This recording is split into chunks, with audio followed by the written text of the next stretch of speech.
Capítulo 16. El lugar de la muerte. Al anochecer del tercer día, después de la escena descripta en el capítulo anterior, acampamos en unas cabañas al pie de las Tres Brujas, como llamaban al triángulo de montañas en que acababa la gran carretera de Salomón. El grupo estaba compuesto por nosotros tres y Fulata, que cuidaba de nosotros, especialmente de Good, por Infados y por Gagol, a quien llevaban en una litera en cuyo interior la oían murmurar y blasfemar durante todo el día, y por un grupo de guardias y sirvientes.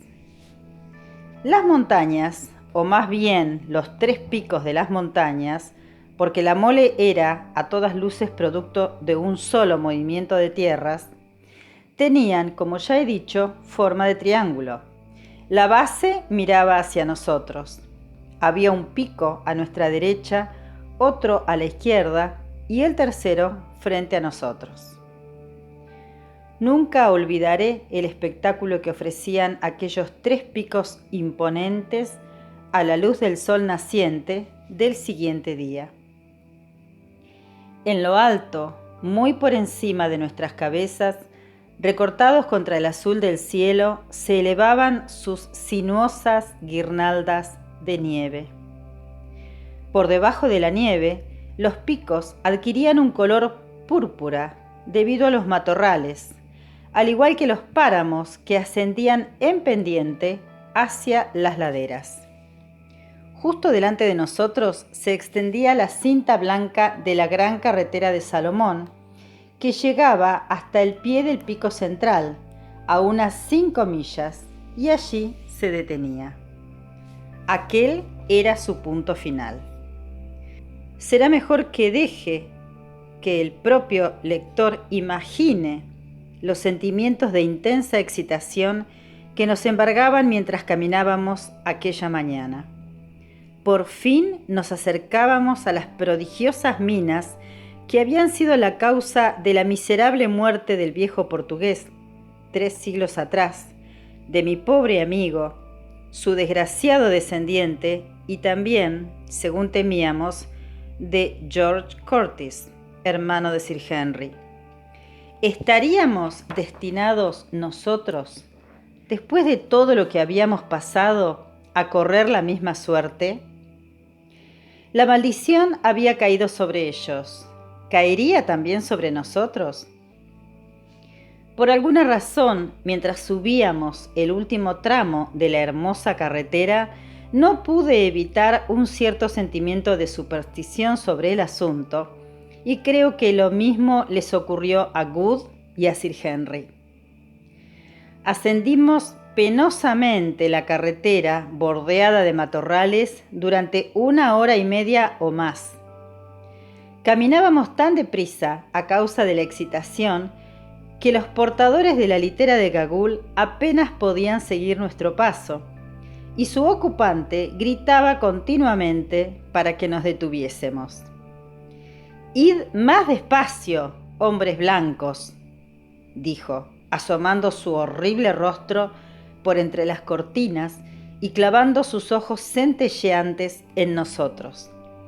¿Por qué corréis al encuentro de la maldición que ha de caer sobre vosotros, buscadores de tesoros? Soltó una de sus terribles carcajadas que indefectiblemente me producía un escalofrío que recorría mi espina dorsal y que durante un rato consiguió que se enfriara nuestro entusiasmo. Pero seguimos caminando, hasta que ante nosotros vimos un amplio hoyo circular de laderas empinadas que se extendía entre nosotros y el pico, de unos 300 pies de profundidad y media milla de circunferencia. ¿No se imaginan lo que es eso?, pregunté a Sir Henry y a Good, que contemplaban estupefactos aquel espantoso foso. Negaron con la cabeza. Es evidente que nunca han visto las minas de diamantes de Kimberley. Pueden apostar cualquier cosa a que son las minas de diamantes del rey Salomón. «Miren», dije, señalando los estratos de arcilla dura y azul que aún podían verse entre la hierba y los arbustos que cubrían los bordes del foso. Es la misma formación. Estoy seguro de que si bajamos ahí encontraremos tubos de roca saponácea. Y miren, concluí, señalando una serie de rocas planas situadas en una suave pendiente bajo el nivel de un curso de agua excavado en la roca viva en una época lejana. Si eso no son mesas que se emplearon para lavar la ganga, yo soy cura. En el borde de aquel enorme agujero, que era el foso dibujado en el mapa del gentilhombre portugués, la gran carretera se bifurcaba y lo rodeaba. En muchos puntos, aquella carretera de circunvalación estaba totalmente construida a base de grandes bloques de piedra, al parecer con el objeto de servir de apoyo a los bordes del foso e impedir la caída de piedras. Seguimos avanzando por aquella carretera, movidos por la curiosidad de ver qué podían ser 3 objetos imponentes que se distinguían desde el otro lado del gran hoyo. Al acercarnos, vimos que se trataba de unos colosos de una extraña especie y conjeturamos, acertadamente, que eran los 3 silenciosos que tanto temor inspiraban a los cucuanas. Pero hasta que no estuvimos muy cerca de ellos, no pudimos asumir toda la majestad de aquellos silenciosos. Sobre enormes pedestales de roca oscura, con inscripciones de caracteres desconocidos, separados unos de otros por 20 pasos, y de cara a la carretera que cruzaba la llanura de unas 60 millas que desembocaba en la ciudad de Lo, había 3 colosales formas sentadas, 2 de hombre y una de mujer, que medían cada uno 20 pies desde la cabeza hasta el pedestal. La escultura femenina, que estaba desnuda, poseía una belleza serena, pero por desgracia, sus rasgos estaban dañados a causa de los muchos siglos de exposición a la intemperie. A ambos lados de la cabeza sobresalían las puntas de una media luna. Por el contrario, los 2 colosos masculinos estaban vestidos y presentaban unos rasgos faciales horripilantes, especialmente el de la derecha, que tenía cara de demonio. El de la izquierda poseía unos rasgos serenos, pero su serenidad resultaba espantosa.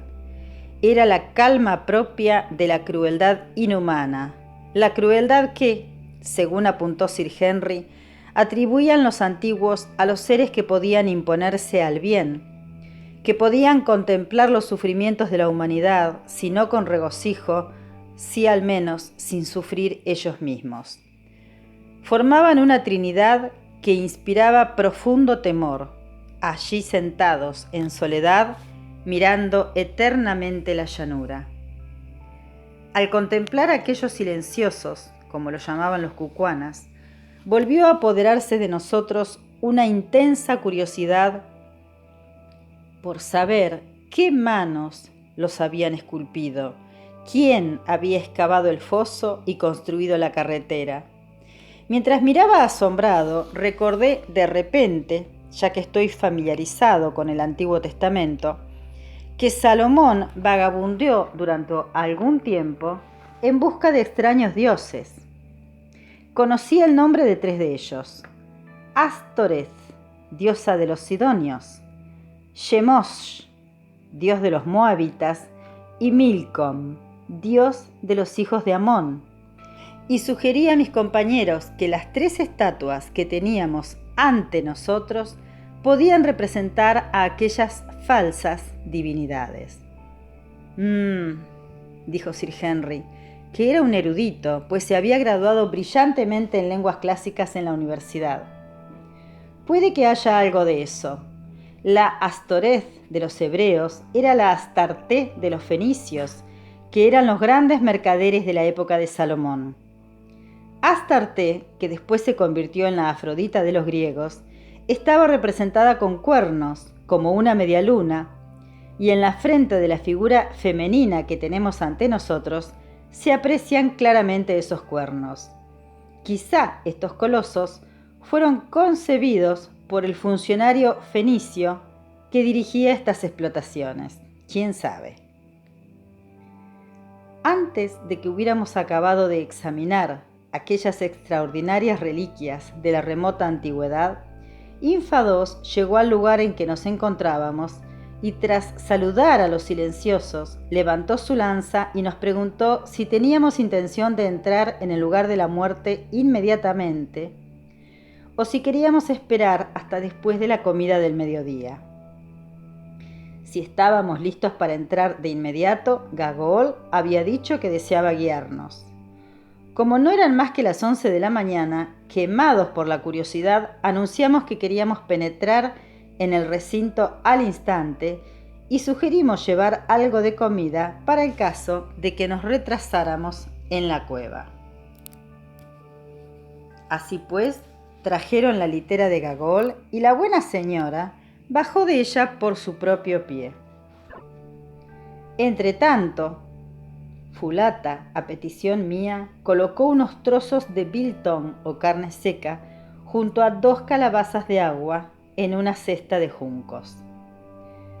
Frente a nosotros, a una distancia de unos 50 pasos de la parte posterior de los colosos, se alzaba una escarpada muralla de roca de una altura de unos 80 pies o más, que subía en pendiente hasta formar la base del elevado pico cubierto de nieve que se cernía en el aire a 3000 pies por encima de nosotros.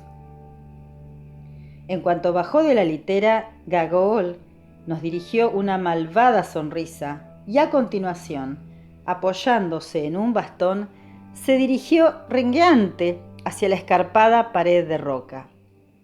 La seguimos hasta llegar a un estrecho portal con sólidas arcadas que parecía la entrada de la galería de una mina. Allí nos esperaba Gagol, aún con aquella malvada sonrisa en su rostro horripilante.